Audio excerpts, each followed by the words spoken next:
Hace varias semanas publiqué en Milenio Jalisco algo que titulé El grano de la discordia. Me refería principalmente al tema del maíz y a los productores del campo. Recordarán que hubo ciertas afectaciones, pero no hay que olvidar que los productores piden algo que suena lógico y justo. Todo esto lo escribí ahí para que lo puedan revisar, porque el maíz que tenga un precio de garantía real, que no dependa de la bolsa agropecuaria de Chicago, que dicta los precios desde una realidad muy ajena a la del campo mexicano, sino más bien de las condiciones reales de la producción en México. Esta exigencia de que el precio por tonelada se fije en una cifra especial, pues apenas cubriría los costos básicos para sembrar, cosechar y sostener, ojo, una vida digna en el campo. Eso fue lo que publiqué en Milenio Jalisco y hoy los productores del campo vienen a pedir cambios, porque si seguimos haciendo lo mismo, vamos a tener los mismos resultados.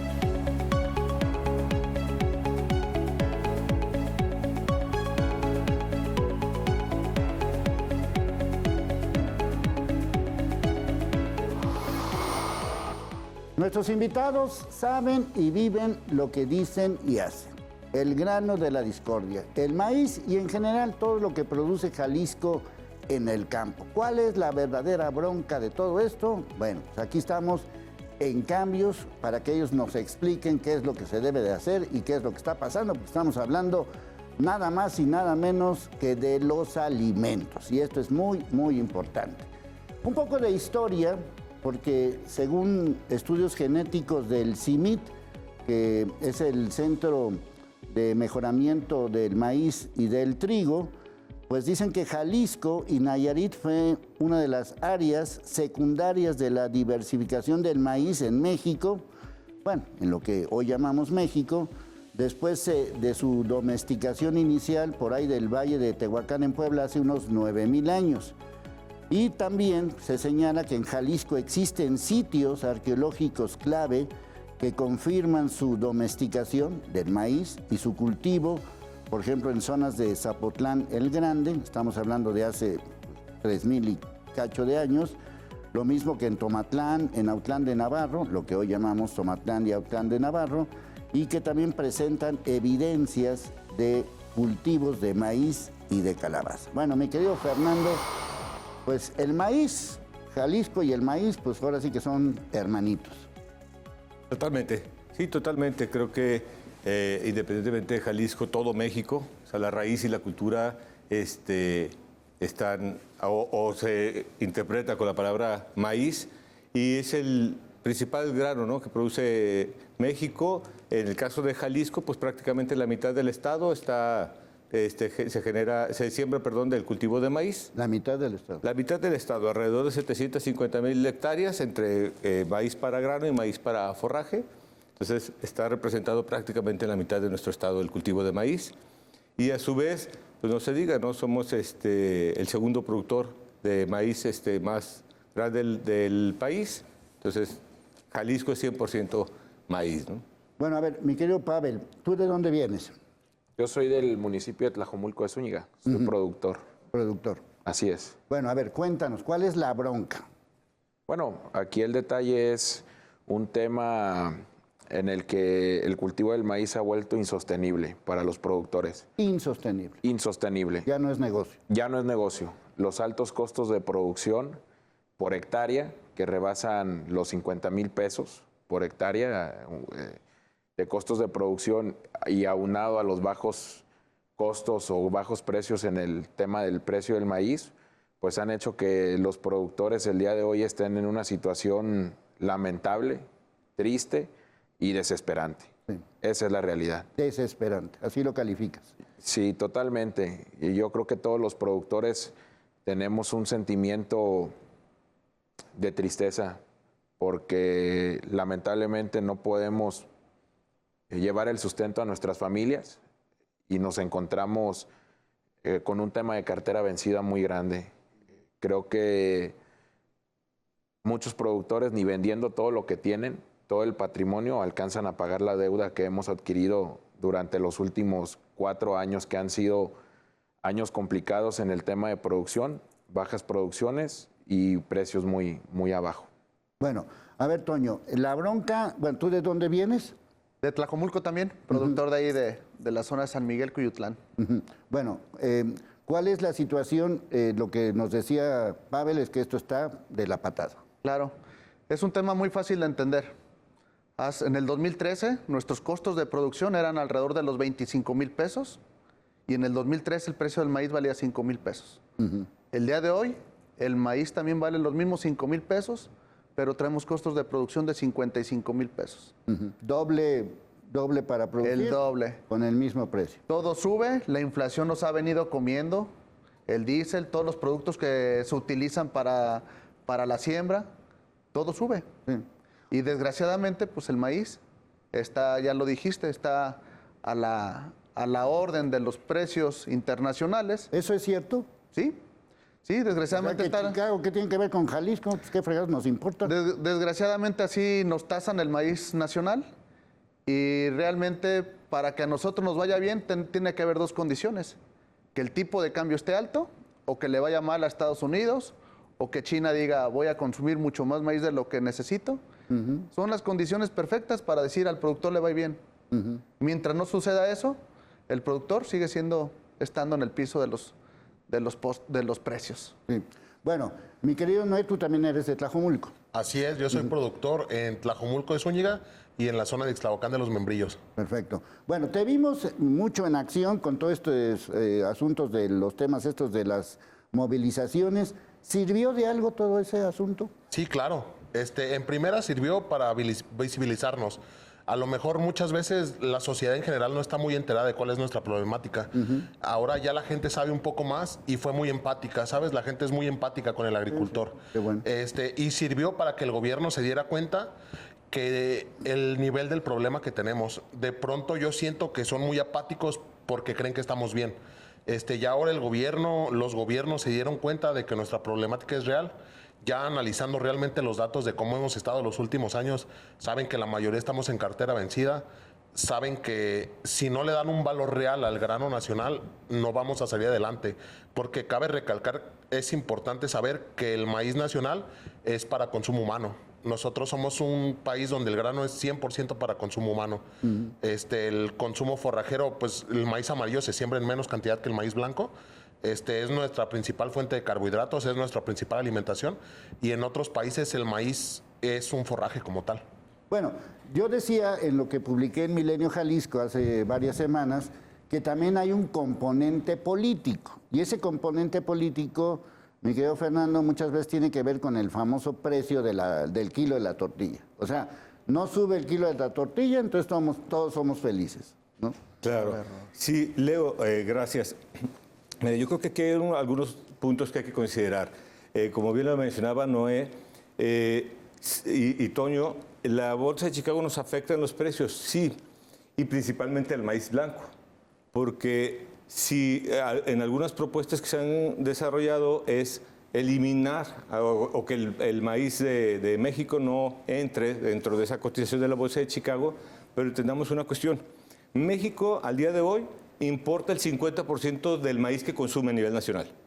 Ese maíz... O sea, ¿compra México maíz? La mitad de todo el maíz que consume, principalmente, obviamente, para maíz amarillo, que es para uso de forrajes y producción animal, aunque en el último año ya se ha reportado una importación de maíz blanco de alrededor de 800,000 toneladas, perdón, en el último año. Estamos importando maíz para comer nosotros. Para comer, se tiene registrado 800,000 toneladas, pero, insisto, los 20 millones de toneladas que se están importando son de maíz amarillo. Si nosotros sacamos el maíz de la bolsa de Chicago, ese maíz, que hoy por hoy, al no ser autosuficientes, esas 20 millones de toneladas las vamos a terminar pagando a precio, o la industria las va a terminar pagando a precio que se esté manejando nacional. Lo importante es considerar que el maíz blanco que sí consumimos a nivel nacional, en ese nos consideramos autosuficientes, y en el caso del maíz amarillo, mientras no seamos autosuficientes, vamos a tener que traer esas 20 millones de toneladas. Bueno, la bronca también tiene que ver con eso, con que sea blanco y amarillo. Bueno, para reforzar un poquito también el tema de las importaciones de maíz blanco, sí es maíz blanco que se está importando para consumo humano, es maíz blanco transgénico, principalmente se está consumiendo en el centro y en el sur del país. Entonces, esta lucha que hemos emprendido los productores no solamente es para nosotros, sino también para la sociedad en general. Hablábamos del tema de la tortilla. Efectivamente, el día de hoy tenemos un precio promedio de la tortilla de 25 pesos por kilo y lamentablemente a nosotros como productores se nos sigue pagando el maíz a 5 pesos, ¿no? El maíz. O sea, yo compro un kilo de tortilla Sí. de 23, 24, 22, entre 22 y 25 pesos. Y a ustedes les toca una mugre. 5 pesos. 5 pesos que lamentablemente no alcanza para cubrir las necesidades. Entonces, Pero es un asunto político, es decir, mantengo el precio para que no parezca que estamos fregados. fue un asunto político hace 3 años. El maíz tuvo un incremento de 7,400 pesos por el tema de la guerra de Ucrania. Entonces, una de las estrategias del gobierno federal fue inyectar capital para que la canasta básica no aumentara. En esa inyección para regular los precios fue donde entró el tema de la tortilla, ¿no? Lamentablemente los costos para la producción de tortilla ya están implícitos con un precio de 7,400. Para nosotros como productores, pues es ilógico pensar que un año te pagan 7,400, se aumenta el precio a 25 pesos y al siguiente año nos lo pagan a 5,100 pesos, cuando el costo de la tortilla ya trae un precio implícito de 7,400 de nuestro grano. Pero, O sea, van arrastrando eso desde... De hace 3 años. así es. Y lamentablemente el como si nada consumidor... hubiera subido en todos 2 años. ¿verdad? Exactamente. Y el consumidor final y los productores somos los más afectados. Sí, sí. Porque el productor no tiene el beneficio de un buen precio y el consumidor está pagando un sobreprecio a 25 pesos. ¿Dónde está esa lana? ¿Quién se queda al final del día con esa ganancia? ¿Será el molinero o será el industrial, que es quien hace el proceso de industrialización de nuestro maíz? Sí, sí. Sí, bueno, hay varios ejemplos de todo ese tipo de situaciones, de estas bolsitas de frituras que compramos, entre ellos yo, que dice ahí 100% maíz y pues nos encantan, por lo menos a mí me encantan, y pues decimos, no, pues qué rico está esta fritura, pues sí, qué rica está, pero acá nuestros queridos productores los friega enormemente porque, bueno, ya les platicaremos más temas. Lo que sí sabemos es que urgen cambios.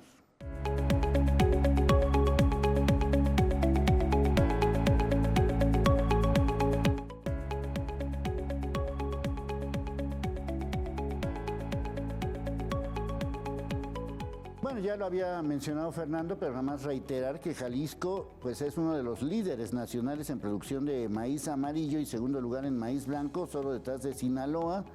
Según los datos, en este caso del 2024, la producción anual, pues ahí pueden ver, 2 millones de toneladas, la superficie más o menos de producción, y las zonas principales pues son la Ciénega, que abarca pues Ocotlán, Poncitlán, los Altos de Jalisco con Tepatitlán, Arandas, la región sur con Zapotlán el Grande, Sayula, y todo lo que implica para Jalisco la importancia que tiene el maíz. Y bueno, estamos comentando, y quiero un poco como reiterar todo ese tipo de situaciones, de que alguien se está quedando con la lana de lo que ustedes producen y de lo que nosotros comemos, o sea, como que ahí quién se está llevando el negocio. Participo, pues mira, hasta ahorita no tenemos nosotros bien claro tampoco quién es el que se está llevando el dinero. Lo que sí sabemos es que de productor a consumidor final es una diferencia, Abismal. pues estamos hablando de casi el 500%. Entonces, no sé, como lo dijo Pablo ahorita, no sé si es la industria, no sé si es el molinero. Lo que sí sabemos es que el consumidor final se está llevando un sobreprecio y el productor se está llevando un precio demasiado bajo. Sí, sí, ahora sí que por los dos lados. Ahora, yo sí quisiera, lo dije, lo publiqué también ahí en lo que he estado señalando en Milenio Jalisco, decía, ¿la bronca son estos famosos 7,200 pesos o hay algo más, Toño? Mira, los 7,200 pesos surgen de un programa que establece el mismo gobierno, que se llama Precios de Garantía, donde clasifican al productor pequeño con 5 hectáreas, con 35 toneladas de producción. Realmente, si sacamos los costos que traemos, que mencionamos hace rato, entre el promedio, pues apenas con ese precio a la mayoría de los productores nos da para sacar los costos. El 7,200 que se pide, pues es para eso, para sacar los costos. Sí. ¿Verdad? Pero esa cifra no se llegó a eso. No se llegó a esa cifra. Estuvimos en las mesas de diálogo, se expuso el problema que se tiene, mas sin embargo no hubo una respuesta para eso. Nosotros pedíamos que no se clasificara a los productores del país, que a todos los productores de 5 hectáreas, de 10 hectáreas, de 20 hectáreas, les cuesta lo mismo producir. ¿Por qué no pagar el mismo precio para todos? Sí, o sea, ¿cuál es la diferencia entre producir 5 hectáreas y 20? Prácticamente los costos son los mismos, inclusive un productor de 10 hectáreas, 20 hectáreas, muchas veces tiene paquetes tecnológicos más caros que un productor de 5 hectáreas. Sí, le sale más caro. Sí. Y realmente, pues lo único que se tuvo fue a un apoyo, a un estímulo, a un ingreso directo por parte del gobierno federal y por parte del Estado, pero aún hace falta un eslabón para construir ese precio y es el que tenemos ahorita todavía, que no sabemos cuál es el precio que se va a pagar. Sí, esa es un poco la situación porque, por lo menos, Fernando, lo que dijo el secretario de Agricultura a nivel nacional, y ahí anduvieron presumiendo todo el mundo, que ya se había arreglado la bronca, ya dejen de estar moliendo, ya se arregló todo, ¿no? Claro.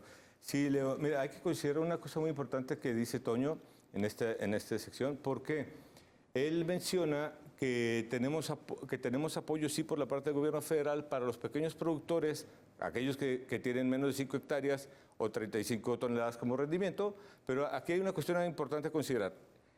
En la mayoría, el 80% de los productores pertenecen a ese grupo de productores. Pero, no, como bien dice Toño, ¿por qué diferenciarlos, no? El 20% que se consideran medianos o grandes productores generan el 80% de la producción. O sea, estamos al revés. El 80% de los productores, que son los pequeños, producen el 20% de la producción nacional y el otro 20% restante, que se consideran medianos o grandes, realmente son los que producen el 80% y por eso los dejan en tanto fuera, ¿no? Como es un volumen muy grande, no lo tienen considerado dentro del apoyo. Entonces yo creo que sí es importante, obviamente, unificar a los productores. Al final del día, ambos aportan a la soberanía alimentaria del país y aportan para desarrollar alimentos de la población de Jalisco, ¿no?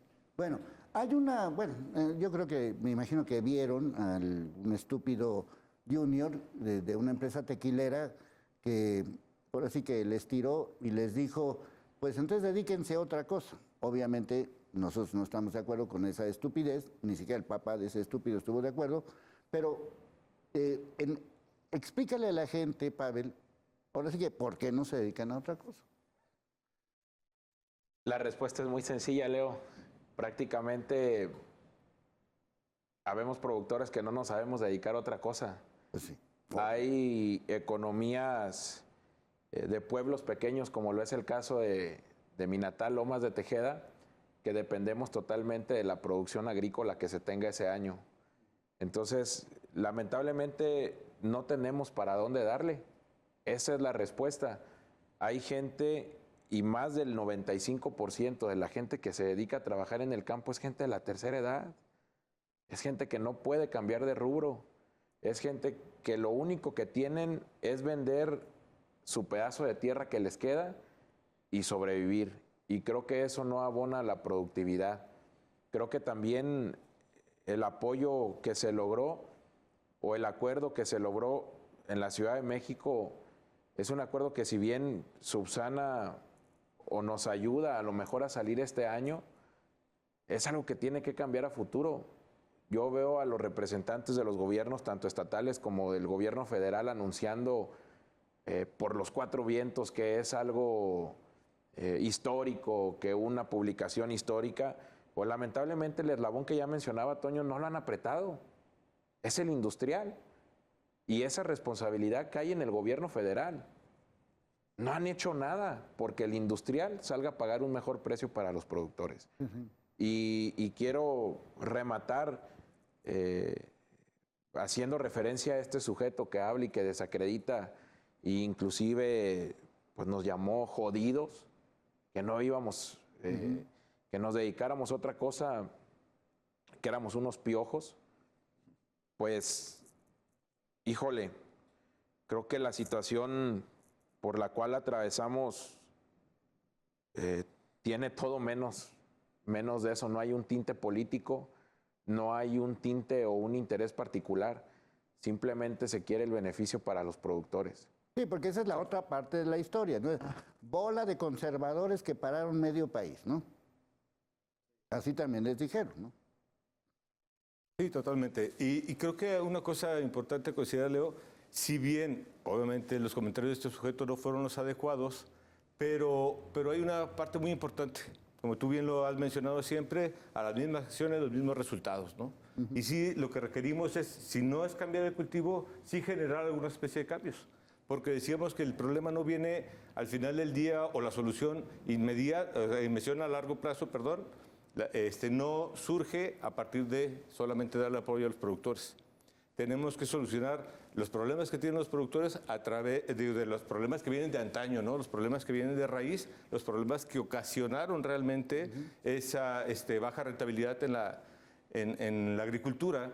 Y comentarte, bueno, la Universidad de Guadalajara desde hace años ha tenido proyectos de colaboración con diferentes organizaciones de productores. Inclusive en Tlajomulco, el CUT Tlajomulco ha trabajado propiamente con la capacitación y asesoría y proyectos integrados entre productores y entre la academia para aumentar esos rendimientos.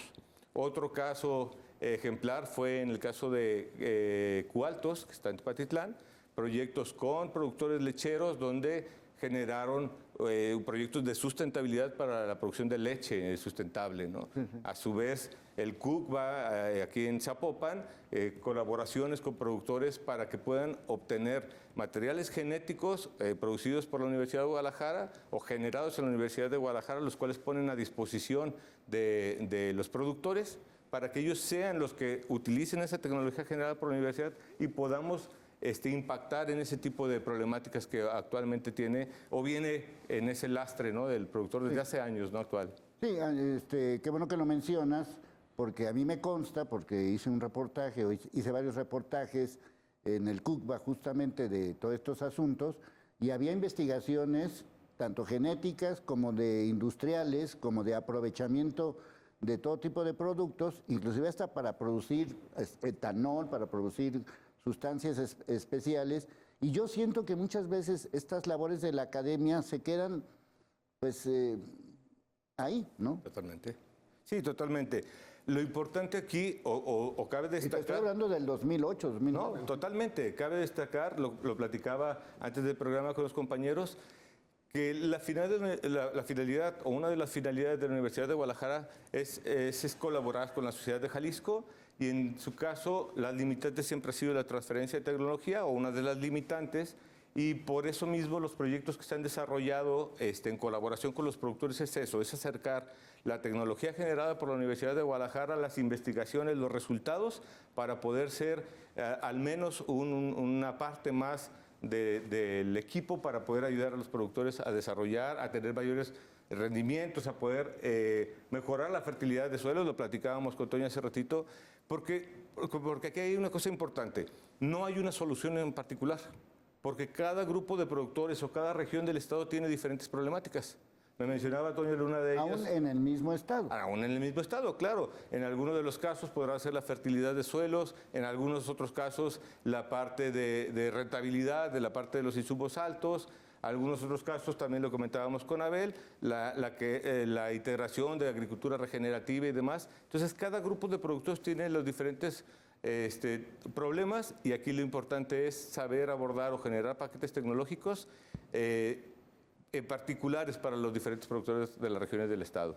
Bueno, que todo esto que conste, porque aquí hemos apoyado, yo he apoyado a los productores del maíz o los productores del campo en todas las formas, ya lo dije en portadas, ya lo dije en el pulso, ya lo publiqué y aquí lo vuelvo a reiterar. ¿Por qué? Porque depende nuestra alimentación de ellos. Y si ellos no nos alimentan, pues entonces, ¿qué fregados vamos a hacer? Lo que sí sé es que urgen cambios.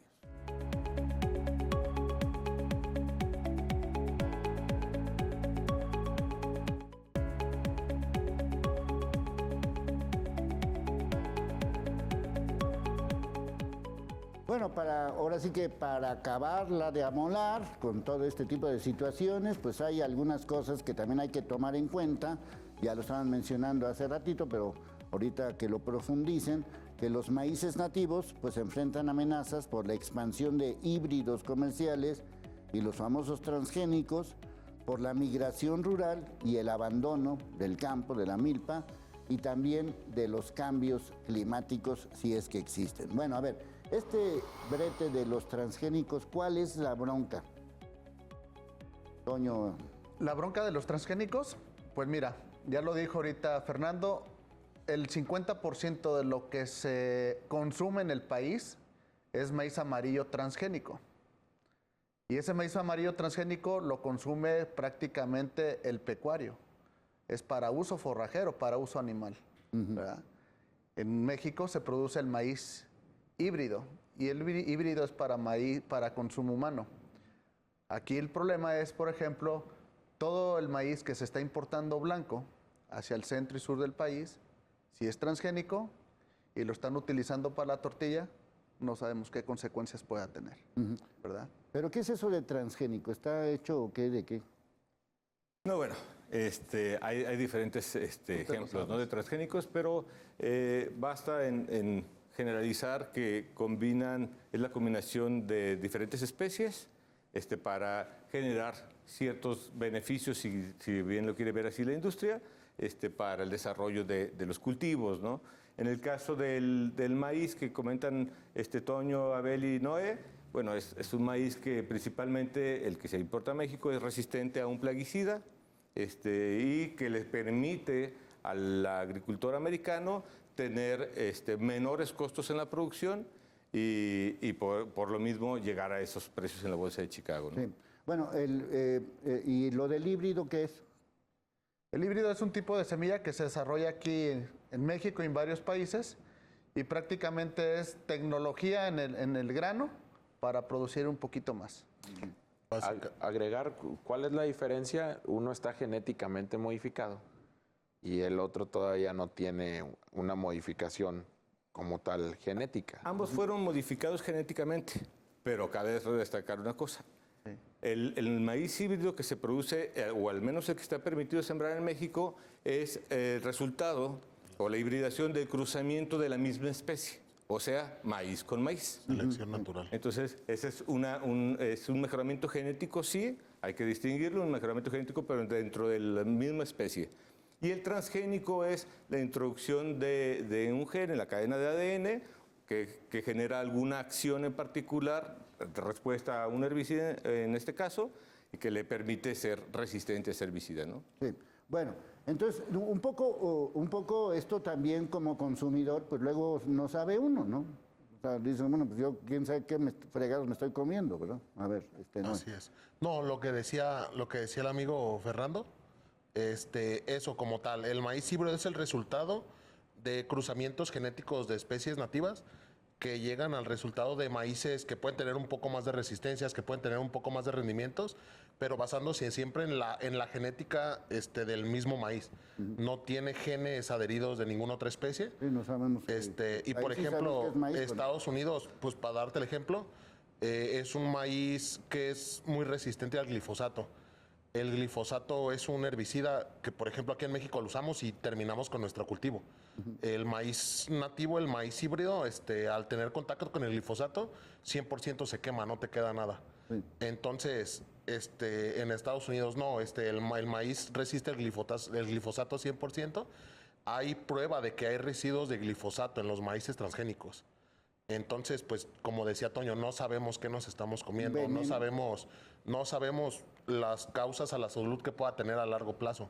¿Un veneno o algo Y grave? pues la realidad es que en el centro del país se habla de que ya son más de 800,000 toneladas que han ingresado este año de maíz blanco, se están consumiendo en el centro y sur del país. Entonces no sabemos las implicaciones a la salud que puedan tener en un futuro no tan lejano. Pues imagínense nada más de lo que estamos hablando. Bueno, otro de los temas es el asunto este del cambio climático. ¿Sí hay o no? Digo, ustedes que lo viven todos los días, Pavel, cuéntanos, ¿sí hay o no hay cambio climático? Sí, claro, por supuesto. Y el productor ha estado implicado en el cambio climático. Venimos de 2 años desastrosos. De sequías. De sequía extrema en el estado, y no nada más en el estado, sino en todo el país, ¿no? Claro que nos afecta. Te puedo decir, Leonardo, que el año anterior tuvimos rendimientos de 3 toneladas por hectárea, que no cubren los costos de producción. Este año hubo lluvias abundantes, inclusive, por ejemplo, en el lado de la Ciénega, pegados al río o al puente, al río de Zalamea, hay más de 1,500 hectáreas perdidas por afectaciones de inundaciones.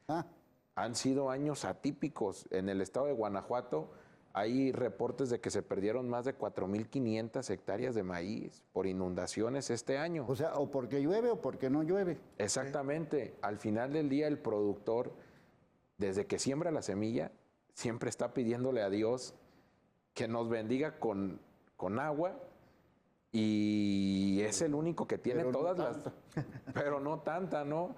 Pero el productor es el único que tiene todas las de perder. El otro día me preguntaba uno de los productores, decía, oye, ¿no tienes miedo? ¿No tienes miedo de encabezar o de estar al frente de los representantes, de los productores? Yo decía, ¿por qué miedo?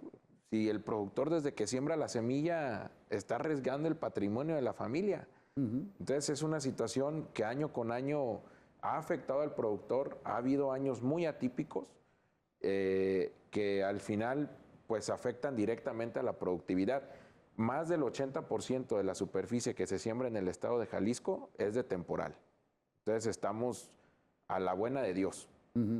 Esa es la cosa. Sí, pues es ahí. Luego, otro de los aspectos que no sé qué tanto influyan y que también conste que lo dije cuando empezó toda esta moda del aguacate y de los berries y todo ese tipo de cosas, que sí, pues serán muy bonitos y serán muy ricos, pero a mí productores del maíz nos dijeron, sobre todo en la zona de Ciudad Guzmán y toda esa zona, me dijeron, nos van a fregar a los maiceros. ¿Qué tan cierto fue eso? Bueno, pues como tal te lo digo, mucho de la problemática en la zona sur del país es que, pues como son cultivos de alta demanda de agua, no son temporaleros, entonces tenemos zonas en el sur del estado, perdón, dije el sur del país, es el sur del estado, donde los acuíferos ya están un poco sobreexplotados. Para poder tener aguacate. Así es. Así es. Es lo que me dijeron, que el aguacate está muy rico, pero se chupa todo el agua. Sí, así es. Tiene mucho consumo de agua. Yo no creo que esté mal por todo. Ellos tienen sus volúmenes para explotación de pozos.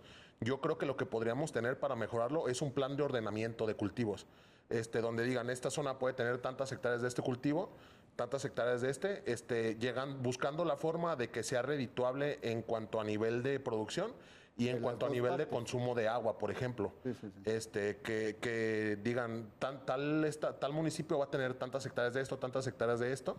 Entonces, ahí tratamos de ya no sobreexplotar los mantos acuíferos, tratamos de tener una variabilidad para que no haya sobreproducción de ningún cultivo. Entonces, eso ayudaría no solo al maíz, sino a los demás, a los demás cultivos en general a tener una estabilidad. Sí, sí. Y no solamente es eso, sino que también un poco como, justamente en esta zona por donde está Casimiro Castillo, toda esta zona de Casimiro Castillo, que eran o que producían chayote, producían calabaza y muchas de esas cosas, les afectó pues los cambios climáticos por un lado y por otro los cambios de cultivo, ¿no? En toda esta zona de Jalisco, ¿no? Algo que hay que destacar, Leonardo, es el tema del cultivo del agave. Sin duda alguna ha ganado muchísimo terreno en el estado, y para los productores de maíz implica un sobrecosto en las rentas. Mucha de la superficie que se renta que se siembra en el estado es rentada. Hay muchos ejidos, por ejemplo, donde el padrón de productores que están en el ejido, pues ya no se dedican a sembrar, rentan sus predios porque ahorita no es rentable. ¿Qué fue lo que pasó con el boom del agave? Muchas empresas agaveras entraron a pagar rentas de 25,000 pesos por hectárea. Entonces, para una persona que rentaba su predio a los productores maiceros, pues preferían agarrar una renta de 25,000 que una renta de 3,000, 4,000 pesos que pagábamos en el maíz. El día de hoy, el encarecimiento de las rentas para maíz es algo también insostenible. Tenemos que pagar rentas de 8,000, 10,000, inclusive en algunas zonas hasta 15,000 pesos por hectárea para poder sembrar maíz. Entonces, pues ese cambio o ese boom que se dio con el tema del agave, pues sí nos dio un poco en la torre a los productores maiceros que seguimos o queremos seguir desarrollando la siembra de maíz. Sí, sí. Sí, o sea, aquí ¿cuál sería el cambio que se necesita? ¿Lo que decía Noé o algo más? Sí, sería eso, proponer un ordenamiento de mercado, un ordenamiento de tipo de siembras, decir qué municipios del estado son viables para cierto cultivo y que hubiera eso, para que tampoco al rato haya una sobreproducción. ¿Qué está pasando en la primavera, por ejemplo, ¿no? Entre otras cosas? Así es. Hubo una sobreproducción de agave, hay una sobreproducción de aguacate, y pues todo eso, tarde que temprano, impacta en el mercado. A mayor oferta, sí, pues si la gente pues, compra, menores pues, precios. ¿no? A mí qué me importa, ¿no? Bueno, obviamente hay muchos cambios por hacer. Como les decía, como lo publiqué, y aquí nuestros especialistas lo están diciendo, no solamente es llegar a un tope con el precio de garantía y todo ese tipo de asuntos, sino algo más que no sé quién demonios va a arreglar toda esta situación. Ahora sí que, como lo prometen por acá, una reingeniería, pues yo no sé si sea la palabra adecuada, lo que sí sé es que urgen cambios.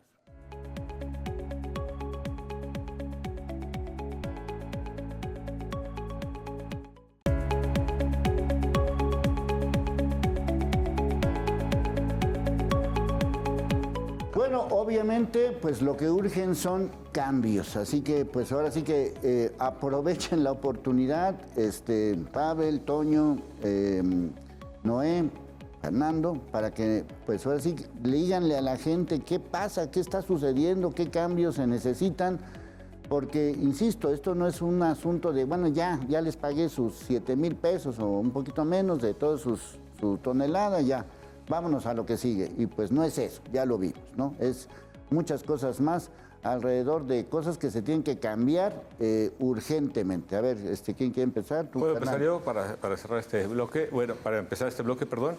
Ok, hablando de los cambios, ¿qué se tiene que hacer, Leo? Creo que primero, particular, bueno, mencionar que la Universidad de Guadalajara no solamente se limita a analizar las crisis, ¿no? Lo hicimos en pandemia, en una crisis que tuvimos de salud, ahora lo hacemos en el tema de la problemática de los productores de maíz, donde la Universidad de Guadalajara busca activamente soluciones prácticas, sostenibles y además abogar por los cambios en las políticas públicas para proteger la producción local y la soberanía alimentaria de Jalisco.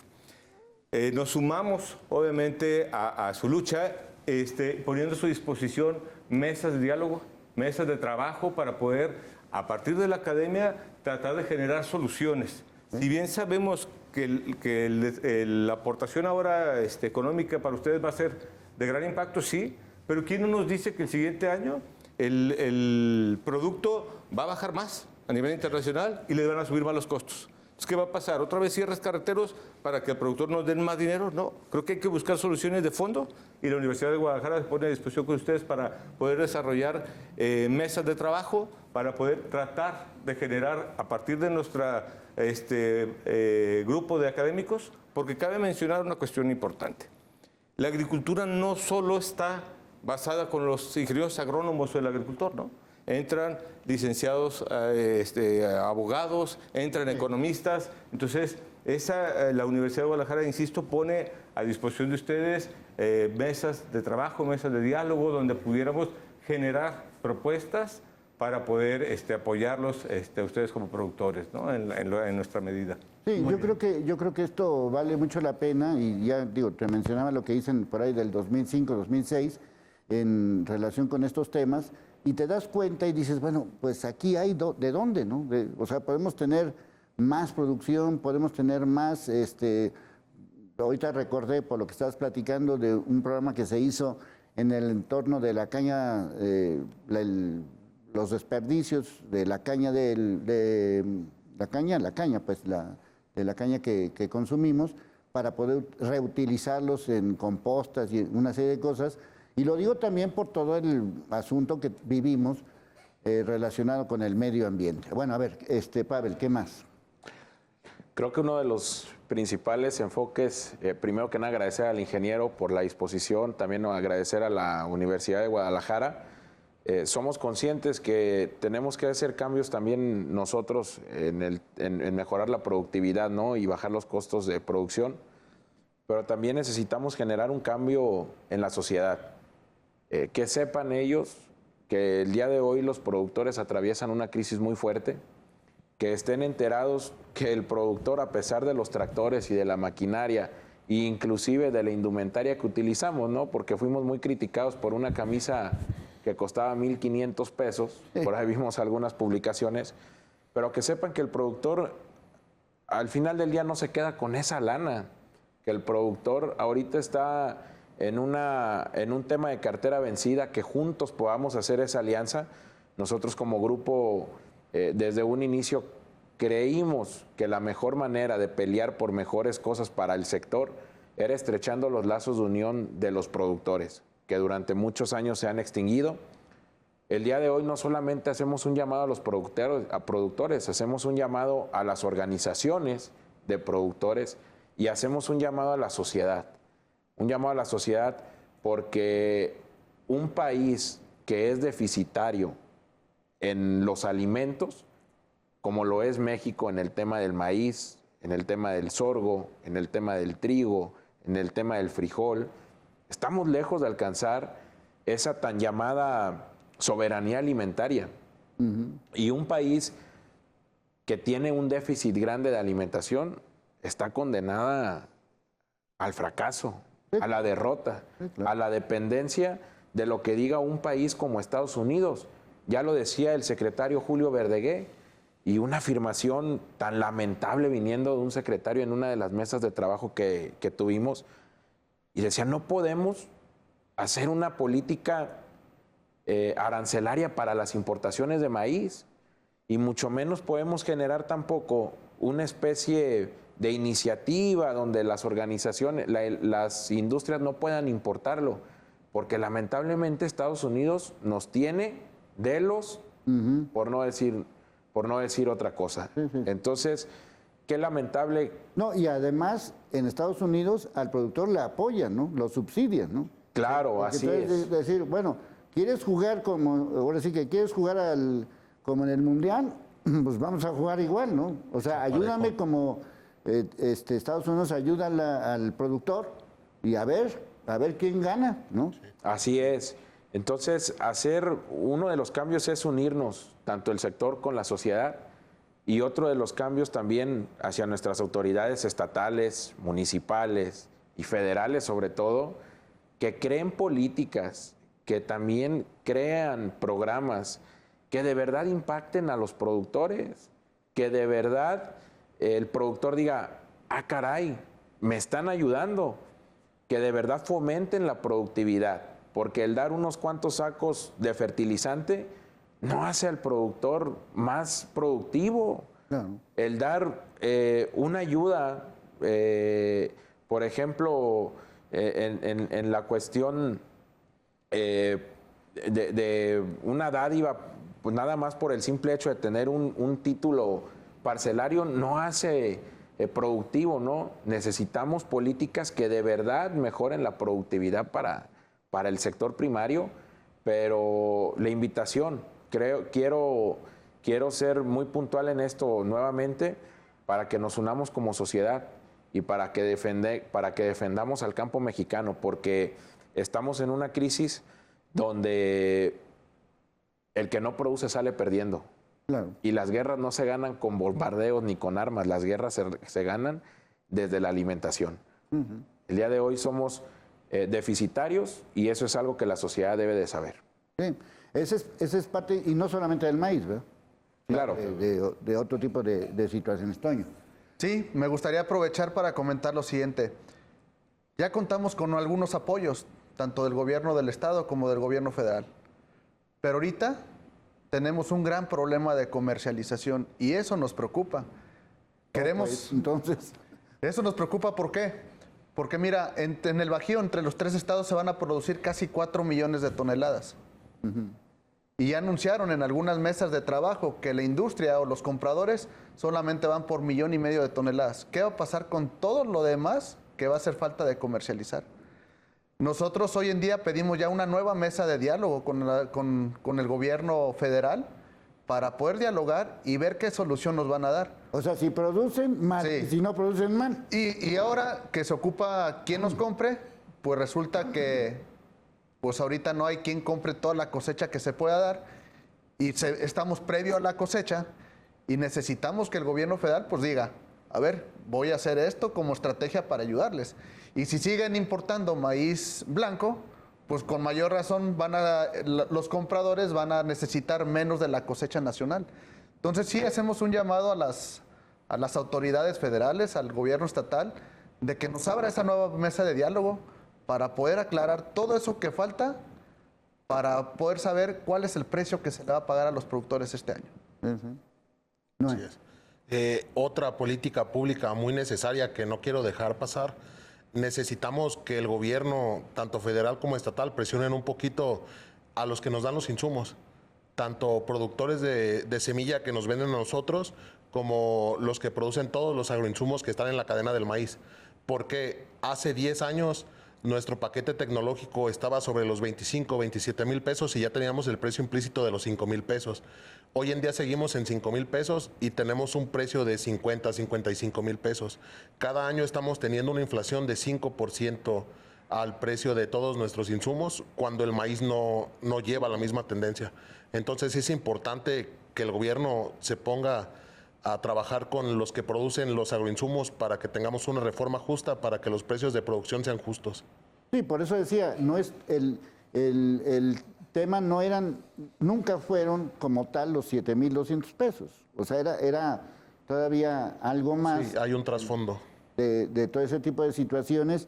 Y yo quisiera un poco que lo reiteraras, Pavel, ya que ya nos vamos a ir, porque yo también lo señalé, es decir, si vivimos en un país que no produce, pues entonces, ¿qué? ¿No?